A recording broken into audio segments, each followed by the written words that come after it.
is my homegirl grandmother. Lord have mercy. Lord, just. Mm, mm. So let me start like this. Moochie, you was here first, so we're gonna go with you.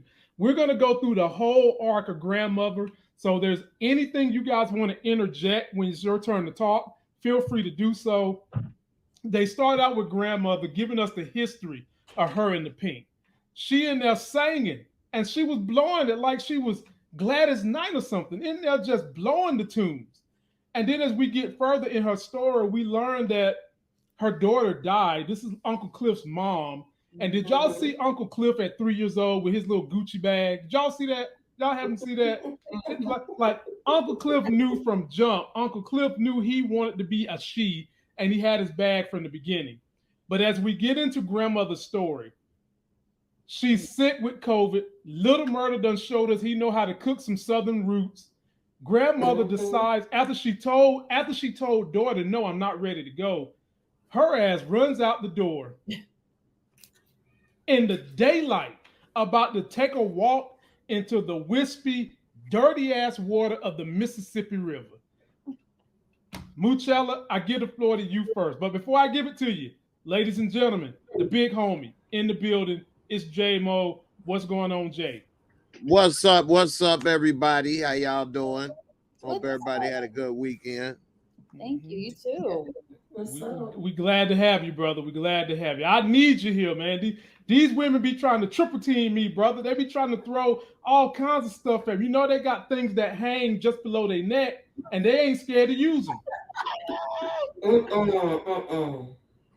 So I'm glad you're here to help balance off a little bit of that, my brother Jay. But Moochie, talk to me about grandmother. What is her fate? And did it feel like this episode they was going to let her die? Because it seemed like they highlighted her enough to have you foreshadow her death.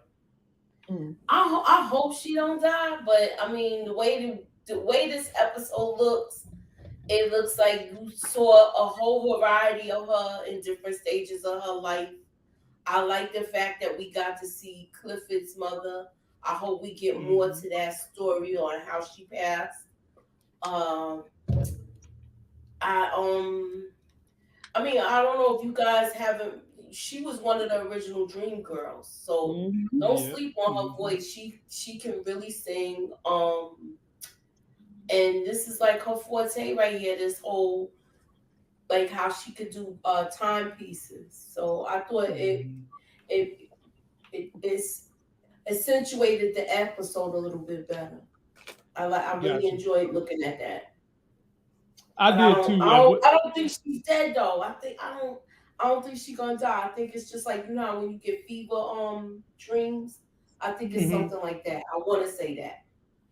I'm trying to be optimistic. Don't worry, we're gonna roast you on Wednesday night, ladies and gentlemen. That's watching us right now. We've got 149 people with under 5 minutes.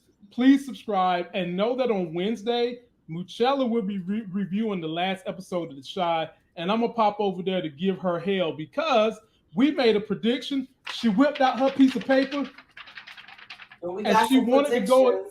She wanted to go against the grain, and we've got to let y'all know what happened. Nita the Diva. Wednesday night? I thought Wednesday. Wednesday. Okay. Wednesday at 9. Okay. Nita, give me your thoughts on the grandmother storyline. I think that was her episode, and I think we are not going to see her again. Because if you remember in the beginning of the pandemic, that is how a lot of the elderly people, the people that were vulnerable, they were passing away without their family, you know, at hospitals by themselves. And she has all these underlying conditions. If you looked on her nightstand, you saw all of these medications and stuff like that. So I think this was her episode, and this was her goodbye. And when Cliff said goodbye, when Lil Murder told him to say goodbye, I felt like that was the goodbye. And then we got the mourning. It felt like we had some mourning. She was crying in the shower and all that stuff like that. So yeah, I think so, y'all. I'm sorry. I don't want it to be, but I think that's what this was kind of. I agree. All right. Well, it's on you now, Monique. Talk to us about her. I agree with Nita. I feel like the writings were on the wall the entire episode. I mean, I called it from the previous episode when Lil Murder came knocking on the door, and when she came outside and she was like, "Daddy, is that you?" Like she's talking to her dead father. Yeah. I feel like when people about to cross over, you know what I mean? You start having connections to the other side, people that you lost, etc. So I kind of had a feeling, and then this episode for sure, I think that's goodbye. Now, will there be a final scene? Maybe, but she's definitely dying. She's definitely dying. Unfortunately, damn. She's definitely dying. Damn. J-Mo. One of my choices too. Is Ernestine going to that upper room, as Ronald Cameron would say? I mean, they didn't make it look good for her, but I don't know. I still think she got a chance. When your temperature is up high for a long period of time, they say you can hallucinate. That's true. So she been over the hundreds for a few days. That ain't good, especially when you got that sugar and you know what I'm saying, you older, then it ain't too good for you when you got all them complications. And then one thing that don't make it look good for us, like we were saying a second ago, in the early beginning of COVID, if you ended up going into that hospital, boy, that was it. A lot of people ain't come back out, so that's why it ain't looking good. She might be on, going to that upper room. Oh no!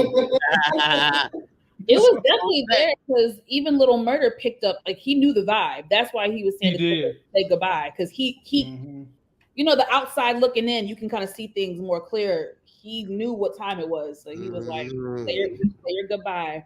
Yeah, Little Murder picked up on it. Little Murder said, "Give me a little fill up." And look, make you feel good. Go ahead, fill her up. Pump 12. Oh. And did y'all see how Little Murder was doing? He was doing every wish for this lady as if he was the Make-A-Wish Foundation. He cooked her the soul food. When they went to the Mississippi River, he ran over there. Yeah, he ran over there and dropped that dirty ass Mississippi water on her. If anything, when he dropped that water on her, as dirty as that water is, if she could survive that water, that might be a tale that she could survive this damn COVID. Because that Mississippi water is dirty. He hit her with that David Banner, baptized in dirty water up in here, boy. Baptized that butt in that dirty water. But I think, can we all say that we hope she doesn't die? But I think we all feel like this is about to be it for her. Yeah. Yeah, they left her with a chance for her to live, but it's a small chance, So let me read off the list of everybody that said they think Ernestine is going to kick the bucket. So first of all, Monique Nicole got Big Tweet right. He's dead. Miss K called Miss Ernestine. Muchella called Miss Ernestine. Larry called Miss Ernestine. Nita got Big Teak right. J-Mo got Big Teak right. And I got Big Teak right. So, and I also put Miss Ernestine on my list. So we'll see. I hope she doesn't die, because I would love to get that actress more involved, because she's a legend in Hollywood. Oh yeah, divine, boy. Yeah. Hey, she keep a job now. 30 years, she keep a job. That's one thing about her. She's an excellent actress. Excellent, but like she sings. She does have a opera. Broadway too. But what I noticed about her, she doesn't. How do I say? Never got a starring role.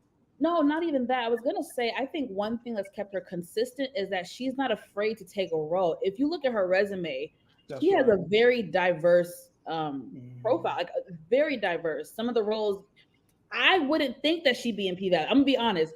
Knowing her history, I did not think she would sign up for a show like this. But but she ain't on the pole. No, I know, but it's still. I just didn't think this is something that would come across her desk and she'd be like, yeah. I mean, I just didn't. I get what you're saying. She's been very diverse throughout her life. We got to see what that check looking like. Yeah. Exactly. It's like P Riley. What the? Hold on, let me see that. And so, and you know what? Angela I can go to TV and look at her with 911. You know what I mean? So you got to be willing to kind of step out. See, Angela Bassett wrote, produced. 911 is her baby. She did all that for the show. Really? I mean, yeah, that's all Angela Bassett's show. That's all her show. She getting paid big money. Mm-hmm. That is her puppy. So that's why she's doing everything she's doing with that. Oh. But I felt the same way you felt when not only with Loretta Devine, but Isaiah Washington too. And then I went and done some back study and learned that Isaiah Washington, his choices is limited for a number of reasons. But Loretta Devine, she can do whatever she wants to do. Right. Yeah, and that's probably why his ass kicked the bucket on this season too. Yeah, his mouth got him in trouble, I believe. I think some stuff popped up. Man, that's Ladies the thing with this industry, man, is that, you know, they can write you off and or they can not hire you and say you wasn't the type we was looking for. And what can you do? It's not as if you can go and file discrimination so easily. Not to say there's nothing you can do, but it's not as clear cut as other jobs. So Right.